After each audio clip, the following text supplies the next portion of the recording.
Oke, Assalamualaikum warahmatullahi wabarakatuh. Perkenalkan, nama saya Kokong Kamalasari dari kelas SH1 kelas malam. Di sini saya akan membuat video wawancara mengenai tugas pendidikan kewarganegaraan guna untuk mewawancari masyarakat secara umum tentang persepsi terhadap wawasan kebangsaan dan semangat bela negara.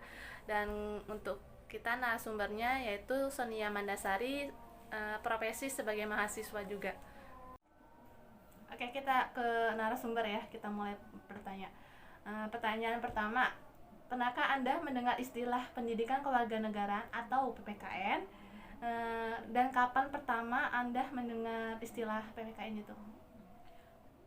Pernah, pada saat saya sudah memasuki dunia sekolah, dasar sekitar 18 tahun yang lalu di tahun 2005. Oke, kita lanjut ke pertanyaan kedua ya. Menurut Anda, apa pengertian secara umum pendidikan kewarganegaraan? Dan secara umum, apa tujuan PPKN itu? Menurut saya, pengertian pendidikan kewarganegaraan ialah suatu mata pelajaran yang memfokuskan pada pembentukan warga negara yang dapat mampu memahami dan melaksanakan hak-hak serta kewajibannya untuk menjadi warga Indonesia yang cerdas, cermat, terampil, dan berkarakter seperti anutan lambang Pancasila dan Undang-Undang 1945.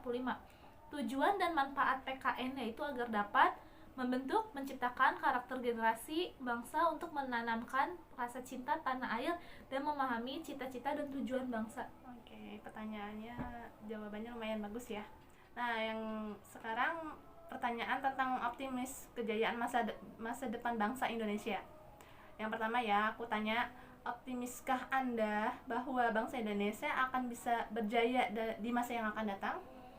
Iya, saya sangat optimis karena selagi kita sebagai anak muda bisa terus berkembang sebagai generasi yang selalu menanamkan rasa cinta tanah air bangsa Indonesia ini akan pasti bisa berjaya. Dan yang kedua, yakinkah Anda bahwa manusia Indonesia sesungguhnya punya potensi dan peluang untuk mampu berkembang menjadi manusia unggul pada tingkat internasional? Dan menurut Anda gimana argumentasinya? Ya, saya pun juga bisa yakin bahwa manusia-manusia di Indonesia bisa menggali potensi lebih maju lagi, bisa lebih unggul lagi dengan selalu menanamkan dalam diri untuk memahami cita-cita yang kita capai demi terus berkembang go internasional untuk diri dan bangsa. Oke, pertanyaan yang ketiga ya. Menurut Anda, apakah bagian terbesar generasi muda Indonesia atau ya sebagai calon pemimpin masa depan telah memiliki kualitas pemikiran yang kreatif, inovatif, dan mengapa? Bagian terbesar generasi muda Indonesia sebagai calon pemimpin masa depan yang memang harus punya pemikiran yang kreatif, inovatif, karena dengan pemikiran seperti itu kita bisa dapat menggali hal-hal baru untuk terus berinovasi dan berkembang dalam kemajuan bangsa. Oke, pertanyaan keempat ya Mbak. Untuk mendukung kejayaan masa depan bangsa Indonesia, hal apa saja yang perlu dilakukan oleh bangsa Indonesia? Tolong disebutkan, boleh? Pertama, mengisi kemerdekaan Indonesia dengan hal-hal yang positif. Oke. Yang kedua, kita sebagai generasi penerus bangsa harus belajar dengan tekun. Yang ketiga, saling menghargai dan toleransi dalam setiap perbedaan untuk menjaga persatuan dan kesatuan. Yang keempat, mengamalkan isi dari sila-sila Pancasila. Bagus, lumayan ya, mengamalkan Pancasila, nilai-nilai Pancasila. Nah, selanjutnya pertanyaan tentang potensi luas wilayah geografi dalam PPKN ya Mbak. Yang soal pertama, apakah Anda sudah tahu sebelumnya bahwa luas wilayah negara Indonesia ini adalah nomor 15 terbesar di dunia setelah Rusia, Kanada, Cina, Amerika Serikat, dan Brazil? Iya, sudah. Sebab di pendidikan PKN pun sering dibahas dan dipelajari. Oke, pertanyaan yang kedua. Nah, apakah Anda sudah tahu sebelumnya bahwa negara Indonesia ini merupakan negara kepulauan yang ada pertiga wilayah merupakan lautan? Iya, sudah tahu. Oke, lanjut ya Mbak. Pertanyaan ketiga, menurut Anda luas wilayah negara Indonesia yang besar dan terdiri dari banyak pulau itu merupakan suatu berkah atau merupakan suatu musibah? Menurut saya suatu keberkahan, sebab batas-batas negara pun sudah ditentukan dengan berbagai macam pulau yang dibatasi lautan, sehingga setiap macam pulaunya pun memiliki berbagai keanekaragaman kekayaan sumber alam, sehingga dapat memberikan keberkahan bagi bangsa Indonesia itu sendiri. Oke, good job. Dan keempat, pertanyaan keempat, menurut Anda saran bagaimana cara harus dilakukan untuk mencegah agar wilayah Indonesia yang besar itu jangan sampai berkurang, misalnya kayak kehilangan pulau oleh negara tetangga? Menurut saya dengan cara melakukan pemeriksaan dan penjagaan yang ketat di setiap perbatasan negara, agar setiap negara asing yang singgah sementara tidak bisa semena-mena atau meremehkan pemeriksaan yang Indonesia buat. Oke. Jadi harus melakukan Pemeriksaan Oke, atau oke. penjagaan. Nah, lanjut ya, pertanyaan kelima. Yakinkah Anda bahwa bagian terbesar wilayah Indonesia itu sudah terbangun infrastruktur sarana prasarana secara tersebar merata di setiap wilayahnya? Saya sudah yakin bahwa sebagian besar wilayah Indonesia itu sudah tersebar merata pembangunan infrastrukturnya, walaupun ada beberapa yang belum, tapi dalam hal ini Indonesia cukup baik dalam pembangunannya di kota-kota kecil, seperti misalnya membuat batasan antar negara dan akses jalan ke daerah tersebut agar selalu bisa terjangkau. Sudah mulai merata ya? Iya, Jadi Mbak. Oke. Pertanyaan tentang potensi sumber daya alam Indonesia ya. Gimana? Lanjut? Ya, Oke, pertanyaan pertama nih, agak panjang ya.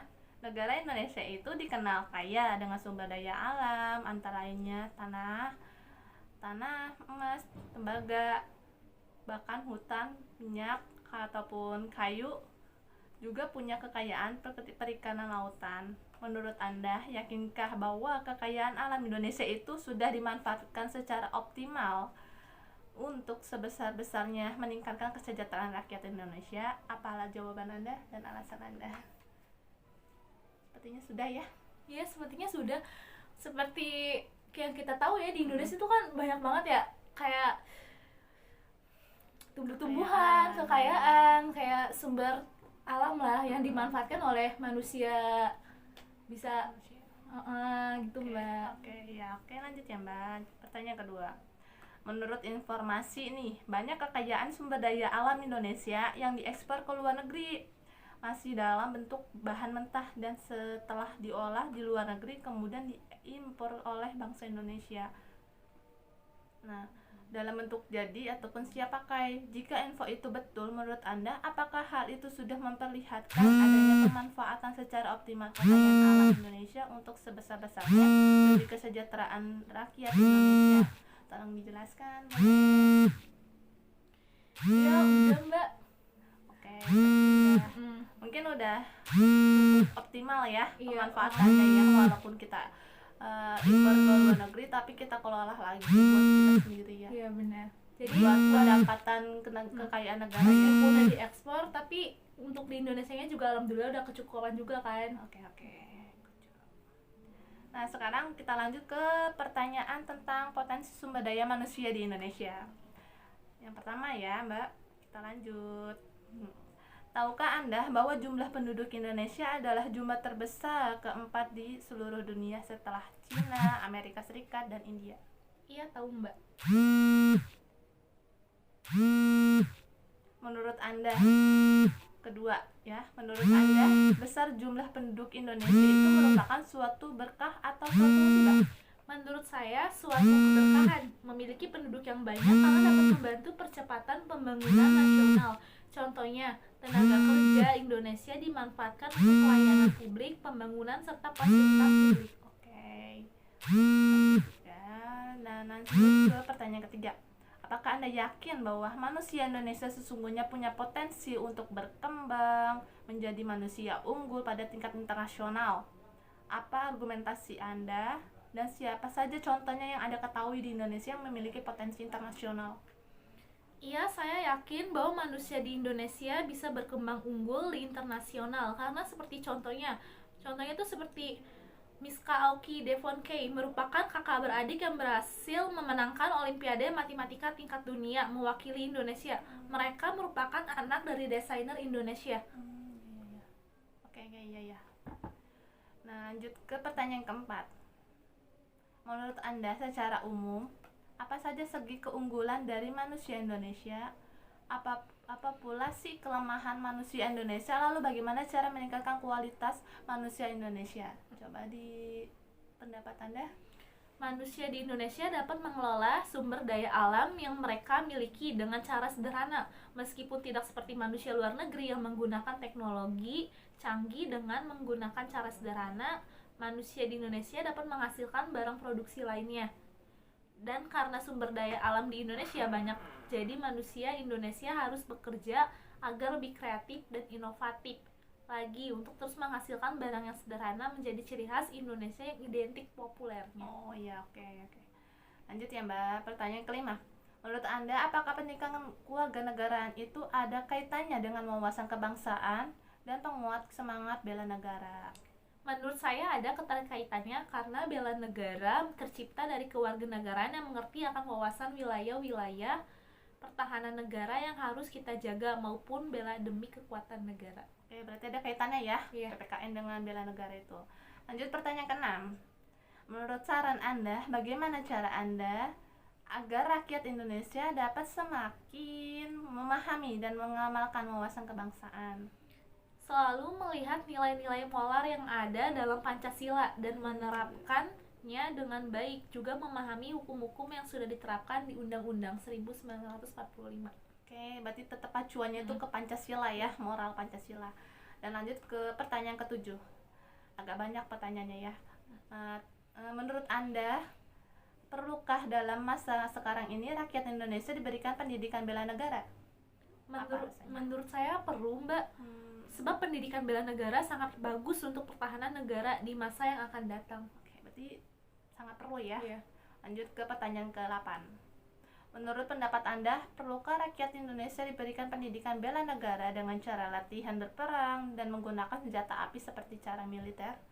Menurut saya tidak perlu. Semua mungkin hanya para anak-anak remaja yang ingin melanjutkan pendidikannya di kemiliteran baru bisa belajar melatih perang menggunakan senjata api.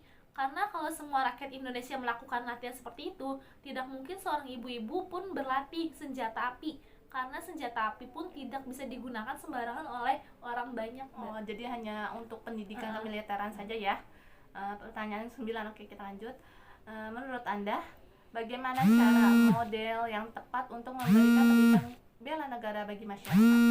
Memberikan wawasan kewarganegaraan yang lebih dalam lagi, mengamalkan nilai-nilai moral Pancasila, memberikan pemahaman akan arti bela negara secara ideologis, dan memberikan contoh sikap peduli akan terhadap negara sendiri. Dan pertanyaan penutup nih, ada 2 pertanyaan. Apa cara Anda agar rakyat Indonesia dapat memahami dan mengamalkan nilai-nilai wawasan kebangsaan dan semangat bela negara? Menurut saya memberikan pemahaman tentang wawasan kebangsaan dengan baik, membangun karakter anak sejak dini, memperbanyak membaca buku sejarah, memperkenalkan Pancasila sebagai ideologi negara. Oke, berarti harus menggali semua potensi tentang wawasan negara ya. Pertanyaan kedua, menurut saran Anda, materi penting apa saja yang perlu diberikan pada mata kuliah pendidikan kewarganegaraan ini? Menurut saya, pembahasan tentang pengetahuan, pengalaman belajar untuk meningkatkan pemahaman dan kesadaran tentang rasa kebangsaan dan cinta tanah air, demokratis berkeadaan, menjadi warga negara yang berkepribadian Indonesia, memiliki daya saing, berdisiplin, berpartisipasi aktif dalam membangun kehidupan yang damai berdasarkan sistem nilai Pancasila. Oke, pertanyaannya sudah selesai. Saya ucapkan terima kasih untuk narasumber saya, Sonia Mandasari, sebagai profesi mahasiswa juga. Sekali lagi semoga video ini bermanfaat buat kita dalam menggali potensi pendidikan kewarganegaraan untuk menciptakan bela negara, semangat bela negara untuk warga negara Indonesia. Terima kasih. Assalamualaikum warahmatullahi wabarakatuh. Alhamdulillah.